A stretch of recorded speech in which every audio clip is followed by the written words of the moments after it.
वो इंसान ऐसा है जिससे शायद इस देश के प्रधानमंत्री नरेंद्र मोदी सबसे ज़्यादा घबराते हैं।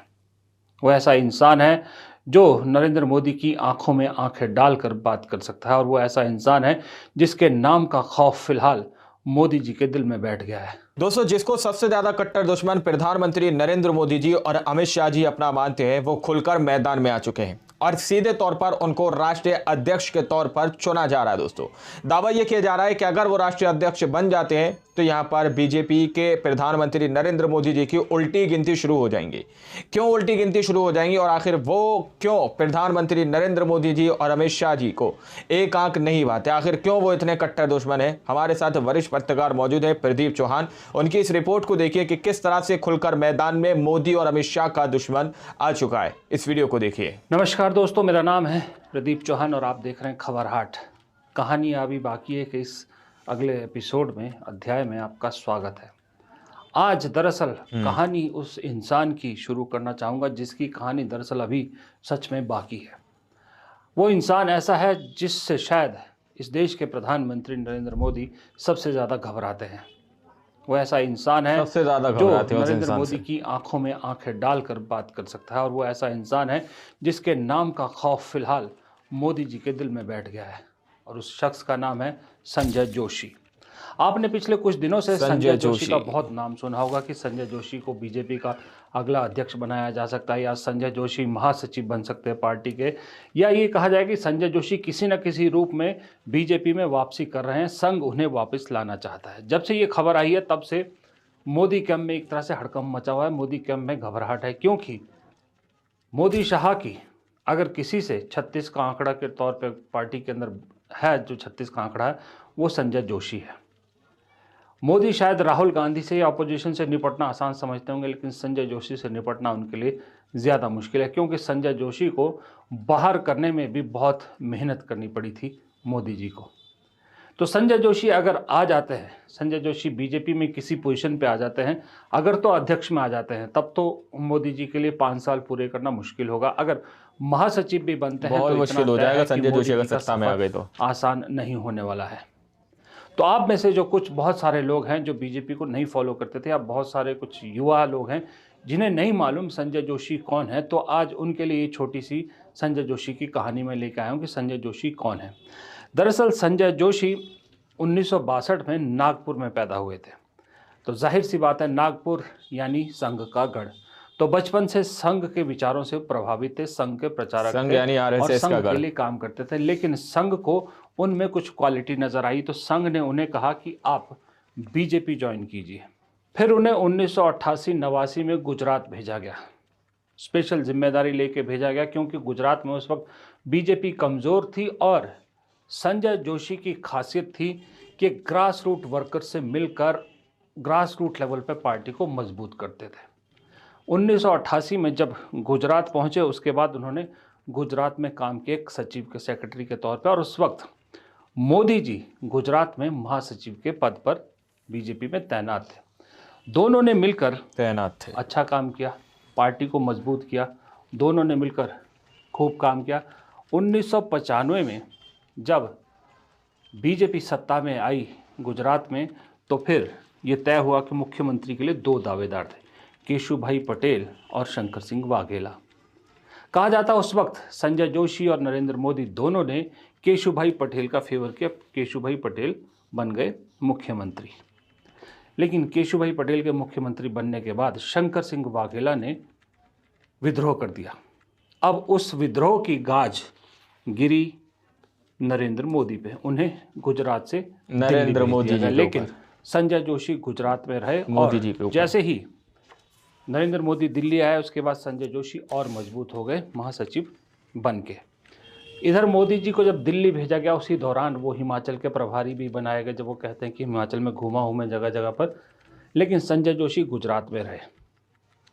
प्रधानमंत्री, जो अब के प्रधानमंत्री नरेंद्र मोदी, उस वक्त के नरेंद्र मोदी, दिल में कहीं ना कहीं एक टीस थी, वो गुजरात आना चाहते थे, गुजरात वापस जाना चाहते थे, गुजरात में काम करना चाहते थे, गुजरात में किसी भी तरह से घुसना चाहते थे, पैठ बनाना चाहते थे। लेकिन कहा यह जाता है कि जब जब उन्होंने कोशिश की गुजरात में जाने की, खास करके 1998 में, तब तब संजय जोशी ने उनका रास्ता काटा, गुजरात मोदी की एंट्री गुजरात में नहीं होने दी। ये टीस मोदी जी को कहीं ना कहीं दिल में रह संजय गई जोशी ने और चुभ गई। यानी फिर वक्त आता है गुजरात में मोदी की एंट्री नहीं होने दी, बीजेपी इसलिए केशुभाई पटेल को मुख्यमंत्री पद से हटाती है और 2002 में नरेंद्र मोदी को मुख्यमंत्री बनाकर गुजरात भेजती है।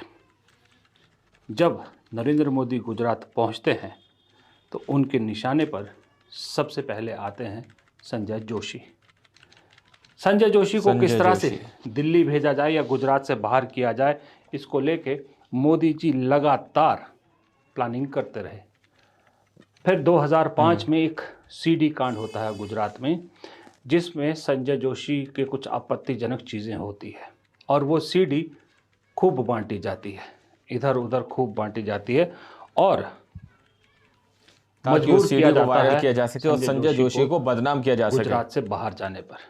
बात दरअसल 2011-12 के आसपास की है, जब काफ़ी साल 5-6 साल राजनीतिक गलियानों से दूर रहने के बाद संजय जोशी ने तब के बीजेपी अध्यक्ष नितिन गडकरी से संपर्क किया, क्योंकि नितिन गडकरी भी नागपुर से आते हैं। कहा कि मैं पार्टी के लिए कुछ करना चाहता हूं। तो नितिन गडकरी ने उन्हें उत्तर प्रदेश की जिम्मेदारी ली, लेकिन उत्तर प्रदेश में विधानसभा चुनाव में पार्टी अच्छा परफॉर्म नहीं कर पाई, तो उन्हें मजबूरी में फिर जो है वो एक तरह से छोटे उसमें आना पड़ा, कद छोटा कर दिया। लेकिन इस बीच कहानी क्या हुई, इस बीच कहानी मोदी जी सिर्फ गुजरात से बाहर नहीं करना चाहते थे संजय जोशी को, वो तो संजय जोशी को पार्टी से ही बाहर करना चाहते थे। तो ऐसे में अब क्या किया जाए? अब हुआ यूं कि 2013 में मुंबई में बीजेपी की महाधिवेशन था, नितिन गडकरी अध्यक्ष थे। लेकिन ठीक अधिवेशन के पहले दिन, शुरू होने के पहले दिन, एक दिन पहले मोदी जी ने शर्त रख दी कि अगर संजय जोशी को पार्टी में रखा गया, जब तक संजय जोशी पार्टी से इस्तीफा नहीं देते हैं, नेशनल एग्जीक्यूटिव से इस्तीफा नहीं देते हैं, तब तक मैं इस अधिवेशन में नहीं आऊँगा। कहा जाता है कि वो पहला चांस था जब किसी बीजेपी के नेता ने, मुख्यमंत्री ने अध्यक्ष को चैलेंज किया था, एक तरह से अध्यक्ष की जो पावर है उसको चैलेंज किया था। नितिन गडकरी ने मजबूरी में संजय जोशी से इस्तीफा देने को कहा और नितिन गडकरी उस दिन से लेकर बात नहीं भूले हैं। संजय जोशी ने इस्तीफा दे दिया और यह बात मोहन भागवत को भी अच्छी नहीं लगी। वो दिन और आज का दिन, ना मोहन भागवत मोदी जी के उस ब्लैकमेल को भूले हैं, ना नितिन गडकरी भूले हैं, ना संजय जोशी भी भूले हैं। जैसे ही ये ऐलान होता है कि संजय जोशी ने इस्तीफा दे दिया है, नरेंद्र मोदी तुरंत स्टेटमेंट जारी करते हैं कि वो मुंबई अधिवेशन में जा रहे हैं। और उसके बाद आपको मालूम है फिर प्रधानमंत्री के दावेदार बन गए और फिर तो प्रधानमंत्री बन गए देश के। उसके बाद संजय जोशी गायब ही रहे। बीच में संजय जोशी ने नितिन गडकरी की लोकसभा जो कॉन्स्टिट्यूंसी है नागपुर, उसका कार्यभार संभाला, लेकिन वो वहीं तक सीमित रह गए। दिल्ली में रहते हैं। पॉलिटिकल कहा जाता है कि जो भी मोदी से नाराज़ है, मोदी शाह से नाराज़ या जिनकी नहीं बनती है, वो सब संजय जोशी से मिलते हैं, संजय जोशी से बात करते हैं, संपर्क में। संजय जोशी दिल्ली में ही रहते हैं। संजय जोशी नाराज लोगों की एक टीम अलग है, मोदी जी के खिलाफ जो है वो संघ का सपोर्ट है, नितिन गडकरी का सपोर्ट है, राजनाथ सिंह का भी सपोर्ट है। राजनाथ सिंह को भी पसंद नहीं आया था संजय जोशी को इस तरह से बाहर करना, क्योंकि संजय जोशी दरअसल कार्यकर्ता है जो संगठन के लिए काम करते हैं। उनके जो संघ का सीखा हुआ जो प्रशिक्षण है कि कैसे ज़मीनी स्तर पर कार्यकर्ता जोड़े जाते हैं, वो जानते हैं। अब इन सब के संपर्क में थे तो मौका नहीं मिल रहा था। अब संघ को लग रहा है कि मौका मिला है, तो अब संजय जोशी की कहानी को पूरा किया जाए और संजय जोशी को बीजेपी के नेशनल राष्ट्रीय अध्यक्ष बनाया जाए, सिनेरियो में लाया जाए। अब वो अध्यक्ष के तौर पे लाए या महासचिव के तौर पे लाए, लेकिन संघ लाना चाहता और इसमें अंदर ही अंदर नितिन गडकरी, राजनाथ सिंह के साथ साथ योगी आदित्यनाथ का भी सपोर्ट है। अब अगर संजय जोशी आते हैं, राष्ट्रीय परिदृश्य में आते हैं, तो जाहिर सी बात है मोदी जी बहुत अनकंफर्टेबल होंगे। हालांकि संजय जोशी ने बीच बीच में नरेंद्र मोदी की तारीफ में स्टेटमेंट्स भी दी, जैसे डीमोनेटाइजेशन के बाद दी, राम मंदिर के बाद दी, उन्होंने तारीफ की, लेकिन मोदी जी को वो नहीं सुहाई, मोदी जी को वो गले नहीं उतरी। आज भी मोदी जी संजय जोशी को एक आंख नहीं देखना चाहते। अब ऐसे में जब से ये बात चली नहीं है कि देखना संजय चाहते जोशी क्योंकि उनको संघ फिर से राष्ट्रीय अध्यक्ष बन बनाना सकते चाहता हैं है। राष्ट्रीय अध्यक्ष, तो क्या है मोदी जी को लगता है राहें आसान होगी। और सबसे बड़ी बात लोग ये पूछ रहे हैं कि क्या ये पॉसिबल है कि संजय जोशी दोबारा राष्ट्रीय परिदृश्य में आ जाए। हो सकता है, आने के लिए कुछ नहीं हो सकता, क्योंकि बहुत सारे लोगों का कहना है कि जैसे मैं इसमें पढ़ भी रहा हूँ कि बहुत सारे नेताओं के नाम से, और उन्होंने अनकोट भी किया है कि only time will tell, but BJP insider instead another comeback is not quite possible in near future because Modi पूरी तरह से आर्डेंट है। लेकिन एक सेक्शन कहता है कि जिस तरह से अभी हाल ही में बीजेपी ने संघ को छोटा दिखाने की कोशिश की है, संघ से ऊपर बीजेपी और बीजेपी से ऊपर एक व्यक्तित्व हो गया है, उसको लेकर उसको कर्टेल करने के लिए संघ संजय जोशी को किसी भी हाल में सामने लाना चाहता है।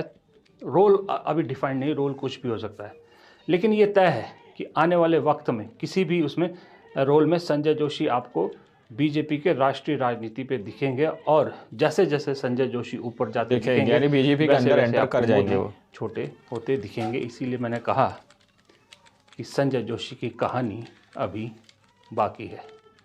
फिलहाल इस छोटे से एपिसोड में इतना ही। प्रदीप चौहान को दीजिए इजाज़त। नमस्कार दोस्तों, आप लोगों ने इस वीडियो को शुरू से आखिर तक देखा। वीडियो के अंदर साफ तौर पर बताया गया कि किस तरह से प्रधानमंत्री नरेंद्र मोदी जी हो या अमित शाह हो, ये एक आंख संजय जोशी को नहीं भाते हैं, संजय जोशी के मुखालिफत में रहते हैं। दावा किया जा रहा है कि जितने भी लोग मोदी जी से या अमित शाह जी से नाराज़ हैं, वो सब के सब संजय जोशी के संपर्क में रहते हैं, संजय जोशी से मिलते जुलते रहते हैं दोस्तों। यानी कि यहाँ पर दावा किया जा रहा है कि अगर राष्ट्रीय अध्यक्ष संजय जोशी बन जाते हैं तो सत्ता के अंदर कहीं ना कहीं मोदी जी की उल्टी गिनती शुरू हो जाएगी। मोदी जी का कद जो अभी इतना बड़ा दिखाया जा रहा है, वो कद हौले हौले करके छोटा होता चला जाएगा। ऐसा दावा प्रदीप चौहान का है, वरिष्ठ पत्रकार है, उनकी रिपोर्ट मैंने आपके सामने रखी है। अब आप लोगों ने इस पूरी रिपोर्ट को देखा, सुना कि किस तरह से आरएसएस और संघ जो है पूरी तरह से राष्ट्रीय अध्यक्ष के तौर पर संजय जोशी को देखता हुआ नजर आ रहा है। वहीं पर नितिन गडकरी ने भी पहले सीधे तौर पर यह दावा किया था कि वो आने वाले वक्त के अगले प्रधानमंत्री हैं, तो उससे भी काफ़ी हड़कंप मचा हुआ। तो नितिन गडकरी को एक साइड करने की कोशिश की गई है और उनको एक किनारे कर दिया गया है। तो ये कुछ बड़ी अपडेट सामने निकल कर आई थी जो आप लोगों के सामने रखी गई है। अगर आप लोग सच्ची पक्की खबरें देखना पसंद करते हैं तो चैनल को सब्सक्राइब कीजिए। मिलते हैं अगली वीडियो में, जब तक के लिए जय हिंद, जय भारत।